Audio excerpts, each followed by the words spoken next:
There is a hidden force more dangerous than evil itself, one that Dietrich Bonhoeffer believed was responsible for immense destruction during World War II. Unlike evil, this force cannot be reasoned with, exposed, or even fought directly. It spreads silently, rendering people blind to truth and immune to logic. That force is stupidity. But why did Bonhoeffer see stupidity as a greater threat than evil? Why did he describe it not just as an intellectual failure, but as a moral and social crisis? In this video, I will break down Bonhoeffer's insights, helping you recognize the signs of stupidity in others, and perhaps even in yourself.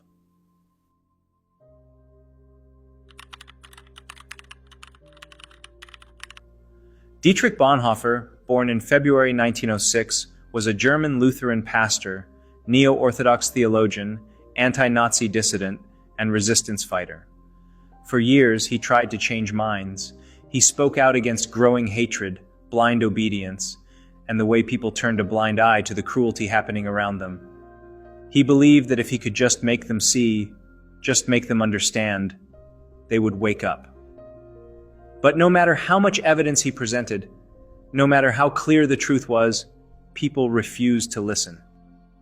One evening, after years of resisting the regime, he returned home to find his father waiting for him with a heavy heart. Two men were in his room. They had come to take him away.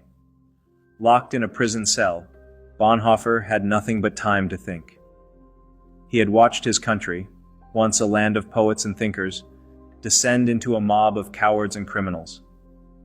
He had seen friends, neighbors, even intellectuals surrender their morality, not because they were all evil, but because they had stopped thinking. And then he realized the real enemy wasn't malice. It was stupidity. There were reasons he considered this a greater threat than evil, which I will now discuss.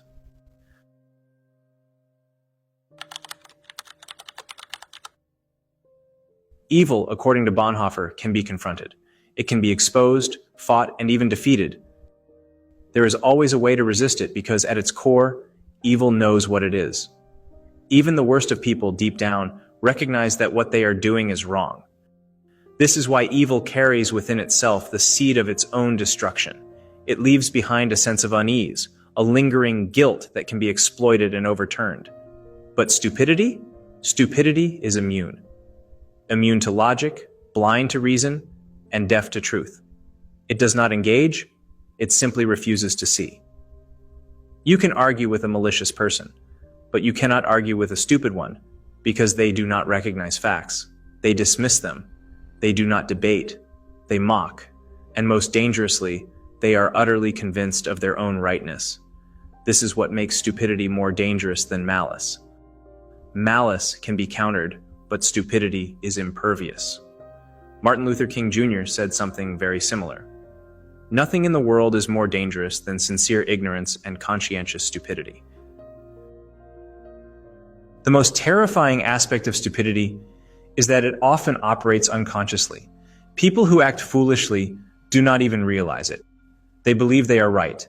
They cling to their views with such certainty that no argument, no evidence, no rational explanation can shake them. Instead of questioning their beliefs, they double down, becoming even more rigid. As Mark Twain famously said, "Never argue with stupid people. They will drag you down to their level and then beat you with experience." We have all encountered different kinds of stupid people who use dismissive slogans whenever we try to engage with them. They say things like "whatever" or "I don't care," their way of avoiding the reality of their own stupidity. It is frustrating, much like dealing with a narcissist, because they will never change. But the danger of stupidity extends beyond the individual level. It spreads within society like a sickness. It infiltrates groups, movements, and systems that demand obedience.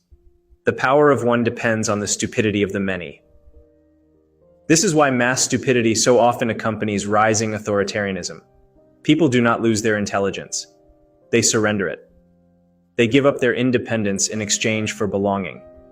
They stop thinking critically and start repeating whatever they are told. And once a person has surrendered their mind, there is no limit to what they can be made to do.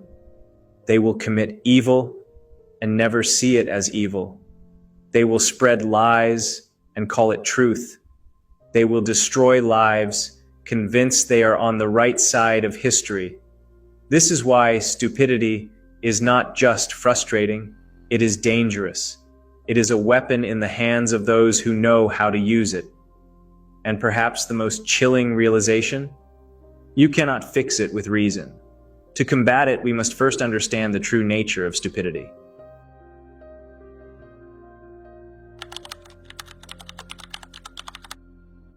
Stupidity does not question itself. It does not feel doubt or shame.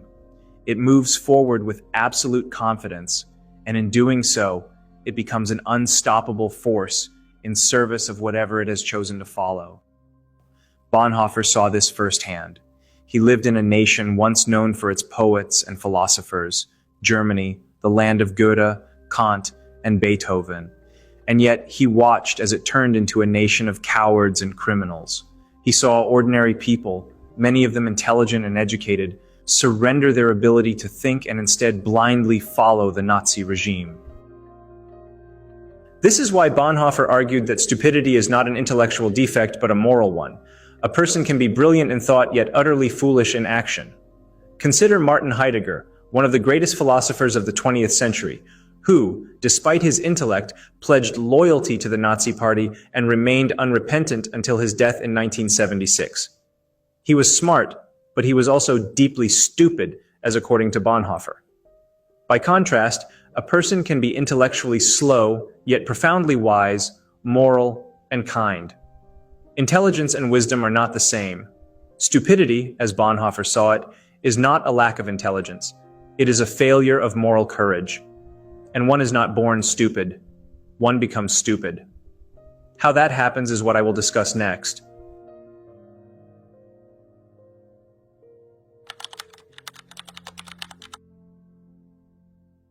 Stupidity is a state of mind that arises when a person surrenders their responsibility to think.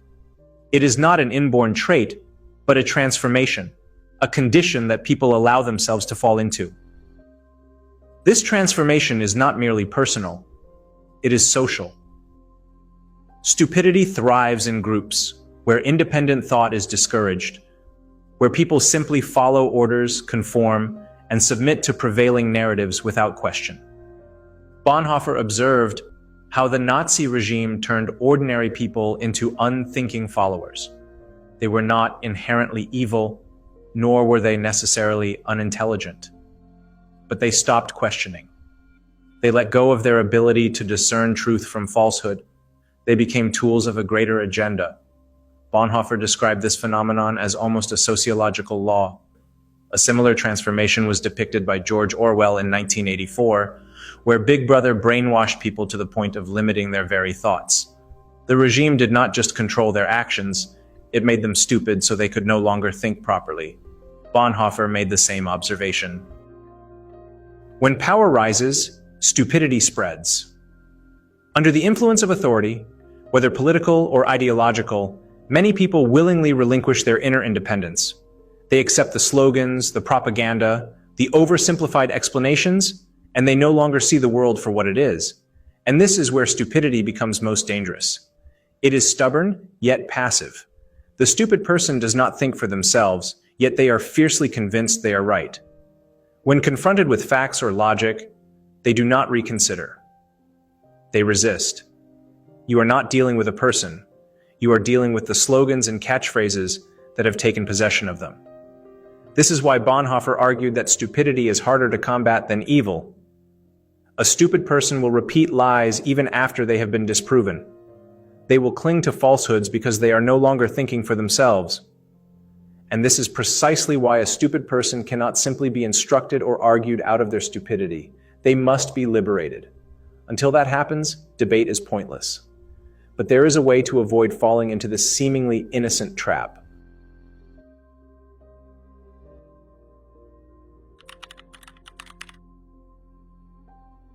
If stupidity is not an intellectual deficiency, but a form of mental enslavement, then how can one avoid it? How can a person ensure they do not fall into the trap of blind conformity? This is what I will discuss point by point.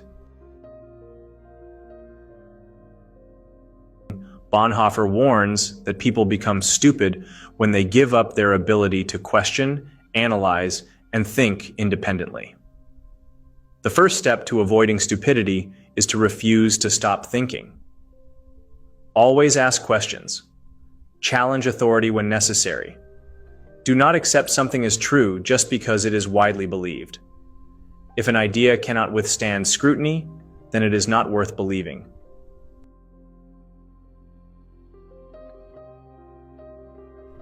Stupidity is a social phenomenon. It thrives in environments where people conform without thinking. Whenever you find yourself agreeing with a group simply because it is easier, stop and ask yourself, am I thinking for myself, or am I just going along with the crowd? History has shown that when large groups of people stop questioning, disaster follows. Do not let the comfort of belonging override the necessity of truth. This same mentality was criticized by Friedrich Nietzsche, who called it herd mentality. According to both Bonhoeffer and Nietzsche, anyone who seeks to become a true intellectual, or Nietzsche's Übermensch, must reject blind conformity.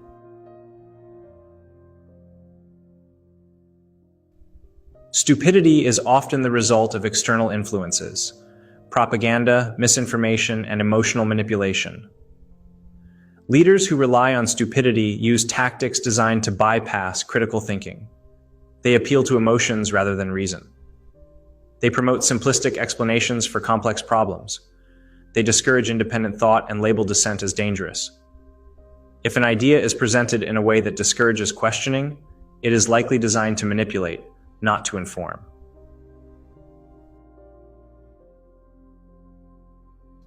Stupid people gravitate towards simple, black and white explanations, but reality is complex.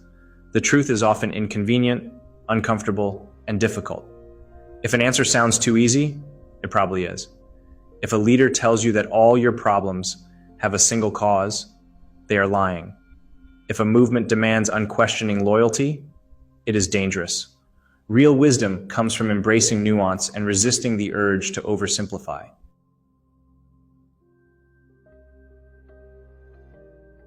Bonhoeffer believed that stupidity cannot be overcome through instruction alone.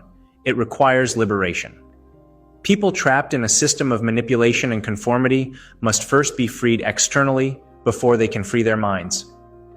But true wisdom comes from internal liberation, breaking free from fear, blind loyalty, and unquestioning obedience.